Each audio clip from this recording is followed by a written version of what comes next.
عظمت کو ترازو میں نہ تولو، دیوبند کی عظمت کو ترازو میں نہ تولو، دیوبند تو ہر دور میں انمول۔ بسم اللہ الرحمن الرحیم۔ السلام علیکم ورحمۃ اللہ وبرکاتہ۔ پچھلی ویڈیو میں نے مفکر اسلام حضرت مولانا مفتی محمود رحمۃ اللہ علیہ کی زندگی کی مکمل سوانح حیات پیش کی تھی۔ اس ویڈیو میں اس عظیم انسان کی زندگی کی مختصر سوانح حیات پیش کرنا چاہتا ہوں جو تحریک آزادی ہند کے عظیم مجاہد تھے، مجلس احرار کے لیڈر تھے، اسمبلی میں مغربی ایجنڈوں کو مسکت جواب دینے والے حاضر جواب انسان تھے، تحریک ختم نبوت کے لیے جان کی بازی لگانے والے غازی تھے، قائدیانیت کے لیے تلوار بے نیام تھے۔ جی ہاں، میری مراد شیر سرحد، ناظم عمومی جمعیت علماء اسلام پاکستان، مجاہد ملت، بابائے جمعیت حضرت مولانا غلام غوث ہزاروی رحمۃ اللہ علیہ۔ آقا کی محبت کے قصیدے ہیں زباں پر، آقا کی محبت کے قصیدے۔ ویڈیو شروع کرنے سے پہلے ایک چھوٹی سی درخواست، اگر آپ نے اب تک ہمارا یوٹیوب چینل سبسکرائب نہیں کیا ہے تو جلدی سے سبسکرائب کر لیں، ساتھ ہی ساتھ بیل کے آئیکن کو بھی کلک کر دیں تاکہ ہماری آئندہ آنے والی معلوماتی ویڈیوز آپ کو بر وقت مل سکے۔ چلیے ویڈیو شروع کرتے ہیں۔ اللہ کی تلاش میں جا اپنی بیچ کر، اللہ کی تلاش میں جا اپنی بیچ کر۔ حضرت مولانا غلام غوث ہزاروی رحمۃ اللہ علیہ جون 1896 کو بفا ضلع مانسہرہ میں پیدا ہوئے۔ آپ کے والد کا نام حکیم سعید گل صاحب تھا۔ 1914 میں میڈل کا امتحان پاس کیا۔ اسی دوران ابتدائی دینی تعلیم اپنے والد سے حاصل کرتے رہے۔ اعلیٰ تعلیم کے لیے 1915 میں دارالعلوم دیوبند تشریف لے گئے۔ حضرت شیخ الہند مولانا محمود الحسن دیوبندی صاحب کے فیضان سے صحت یاب ہوئے۔ 1337 ہجری میں علامہ انور شاہ کشمیری سے دورہ حدیث پڑھ کر سند فراغت حاصل کیا۔ فراغت کے بعد مولانا حبیب الرحمن عثمانی محتمم دارالعلوم دیوبند کے حکم پر 2 سال معین مدرس کی حیثیت سے دارالعلوم دیوبند میں پڑھاتے رہے۔ 1931 میں ہزارہ سے سیاسی کام کا آغاز کیا۔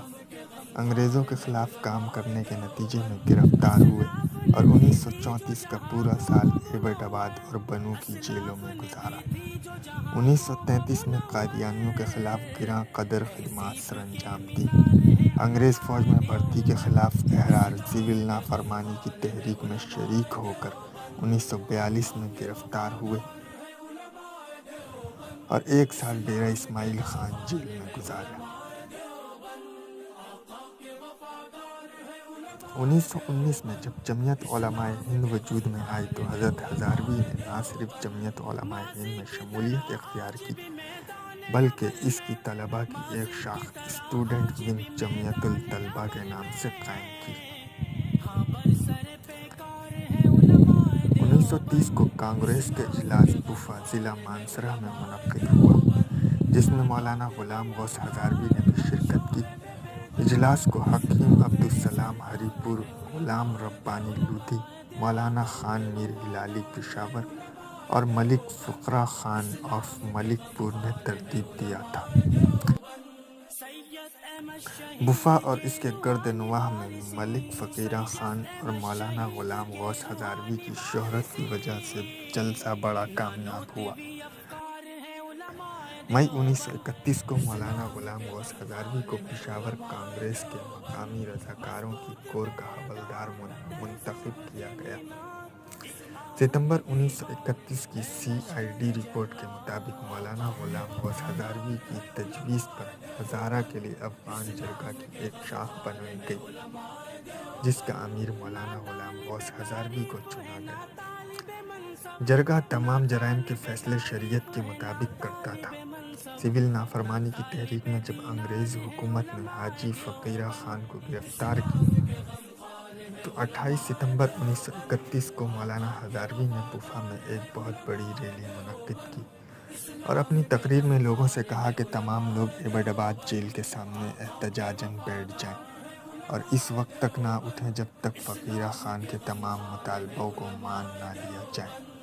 اس پر 50-55 آدمی جھنڈا اٹھائے ہوئے میاں عبدالقیوم بفی کی قیادت میں ایبٹ آباد کی طرف چل پڑے، لیکن ایبٹ آباد کی حدود میں داخل ہونے پر ان کا راستہ روک لیا گیا۔ 8 ستمبر 1934 کو مسجد قاسم علی خان پشاور میں مولانا ہزاروی نے جمعیت علماء ہند کی پالیسی کے حق میں مفصل دلائل دیے۔ 7 ستمبر 1934 کو جامع مسجد بوفا میں مولانا ہزاروی نے خطاب کرتے ہوئے لوگوں سے کہا کہ وہ متحد ہو کر شریعت بل کو دستور ساز کونسل کے اجلاس میں پاس کرانے کی کوشش کریں۔ 3 جولائی 1935 کو مردان میں مولانا ہزاروی نے ایک جلسے سے خطاب کرتے ہوئے لوگوں سے کہا کہ وہ متحد ہو کر شریعت بل کو اگلی دستور ساز کونسل کے اجلاس میں پاس کرانے کی کوشش کریں۔ 22 فروری 1940 کی رات کو پشاور میں جمعیت علماء ہند کا اجلاس ہوا، جس میں جمعیت کے 600 رضاکاروں نے شرکت کی۔ ان میں 215 افراد مجلس احرار کے تھے۔ مولانا ہزاروی نے خطاب کرتے ہوئے فرمایا کہ جمعیت علماء ہند نے اعلان کیا ہے کہ انگریزوں کی فوج اور پولیس میں ملازمت مسلمانوں کے لیے حرام ہے۔ ہم اس اعلان کے ساتھ متفق ہیں اور اس پر ثابت قدم رہیں گے۔ اکتوبر 1956 کو ملتان میں علماء کا ایک کنونشن منعقد ہوا، جس میں 500 علماء اکرام نے شرکت کی۔ اس اجلاس میں جمعیت علماء اسلام کی تشکیل نو ہوئی۔ مولانا احمد علی لاہوری کو امیر منتخب کیا گیا، مولانا غلام غوث ہزاروی کو ناظم اعلیٰ اور مولانا مفتی محمود کو نائب امیر مقرر کیا گیا۔ مولانا ہزاروی نے مستحکم بنیادوں پر اپنی پارٹی کو منظم کیا اور بیرون دہلی دروازہ پر ایک پرانی عمارت کے چھوٹے سے کمرے میں جمعیت کا مرکزی دفتر قائم کیا گیا۔ 2 ماہ کی محنت کے بعد جمعیت کی سینکڑوں شاخیں بن گئیں اور بڑے بڑے شہروں میں دفاتر کھول کر کام شروع کر دیا گیا۔ مئی 1962 کو جدید آئین کے تحت قومی اور صوبائی اسمبلیوں کے انتخابات کا اعلان کر دیا گیا۔ امیدوار نئے دستور کی روح سے ذاتی بنیادوں پر ہی انتخابات میں حصہ لے سکتے تھے۔ مفتی محمود اور مولانا غلام غوث ہزاروی بالترتیب قومی اور صوبائی اسمبلی کا انتخاب لڑنے کا اعلان کر دیا، اہمیت سے آگاہ کیا اور ہدایت کی کہ اہل دین کو منتخب کرنے کی کوشش کریں۔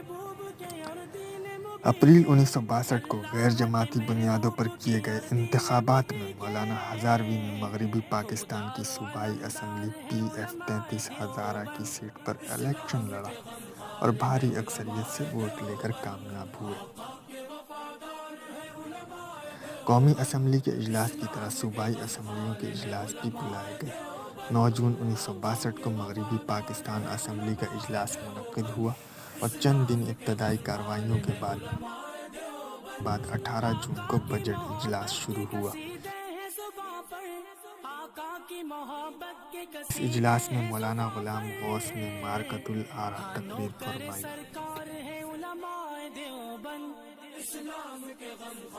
دسمبر 1965 میں مولانا عبداللہ درخواستی کو اپوزیشن لیڈر نواب زادہ نصر اللہ خان کا ایک پیغام ملا، جس میں ان سے جمعیت سے متحدہ محاذ میں شمولیت اور اتحاد کی اپیل کی گئی تھی۔ چنانچہ اس مسئلے پر غور و خوض اور جماعتی فیصلے کے لیے 20 دسمبر 1965 کو قاسم العلوم ملتان میں مولانا عبداللہ درخواستی کی زیر صدارت جمعیت کی مجلس شورا کا اجلاس ہوا۔ اجلاس میں تعاون کے فیصلے کے بعد مولانا مفتی محمود، مولانا ہزاروی اور ڈاکٹر احمد حسین کمال پر مشتمل سہ رکنی کمیٹی قائم کی گئی۔ یہ کوششیں کامیاب نہ ہو سکیں، البتہ متحدہ سیاسی محاذ کے بعد دینی جماعتوں کے مختلف مکتبہ فکر کے علماء کی طرف سے ایک محاذ بنانے کا فیصلہ ہوا جس کا نام متحدہ اسلامی محاذ رکھا گیا، جس کا پہلا کنونشن 29-28 مئی 1966 کو لاہور میں ہوا۔ اسلامی متحدہ محاذ میں شریک جماعتوں میں جمعیت علماء اسلام، مجلس احرار، جمعیت اہل حدیث، مجلس تحفظ ختم نبوت، تنظیم اہل سنت، جمعیت اتحاد القریٰ، کوثر نیازی کی انجمن تحفظ پاکستان شامل تھی۔ شیخ حسام الدین صدر مجلس احرار کو اس محاذ کا صدر اور مولانا غلام غوث ہزاروی کو ناظم عمومی منتخب کیا گیا۔ یہ محاذ کوئی دینی خدمت انجام نہ دے سکا اور خود اپنی موت آپ مر گیا۔ 1970 کے انتخابات میں مولانا غلام غوث ہزاروی نے پورے ملک میں الیکشن مہم چلائی، پورے ملک کے دورے کیے، جمعیت کا پیغام پہنچایا اور جمعیت پر لگائے گئے الزامات کا منہ توڑ جواب دیا۔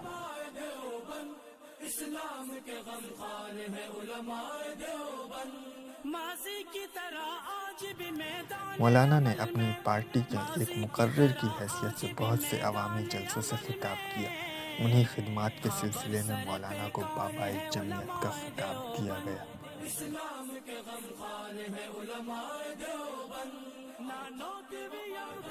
1970 کے انتخابات میں جمعیت علماء اسلام نے صوبہ سرحد سے قومی اسمبلی کی 6 سیٹیں حاصل کی اور بلوچستان سے 1 سیٹ حاصل کی۔ 7 دسمبر 1970 کو صوبائی اسمبلی کے انتخابات بھی مکمل ہو گئے۔ مولانا غلام غوث ہزاروی نے ہزارہ کی 1 سیٹ سے نمایاں کامیابی حاصل کی۔ مشرقی پاکستان میں عوامی لیگ کو مکمل اکثریت حاصل ہوئی۔ پنجاب اور سندھ میں پیپلز پارٹی کو، بلوچستان اور سرحد میں نیب اور جمعیت کو اکثریت ملی۔ سرحد میں جمعیت کو 5 اور بلوچستان میں 3 سیٹیں ملی۔ حضرت ہزاروی جامع مسجد بھوسا منڈی صدر راولپنڈی میں خطابت کے فرائض انجام دے رہے تھے۔ وفات سے 4 دن قبل 30 جنوری 1981 کو جمعہ کے اجتماع سے خطاب کرتے ہوئے فرمایا، یہ میری زندگی کا آخری جمعہ ہے۔ موت سے 2-3 روز قبل متعدد حضرات سے آپ نے فرمایا کہ اب میں جا رہا ہوں، کوئی غلطی ہوئی ہو تو معاف کرنا۔ اس طرح گھر والوں سے بھی معافی چاہتے۔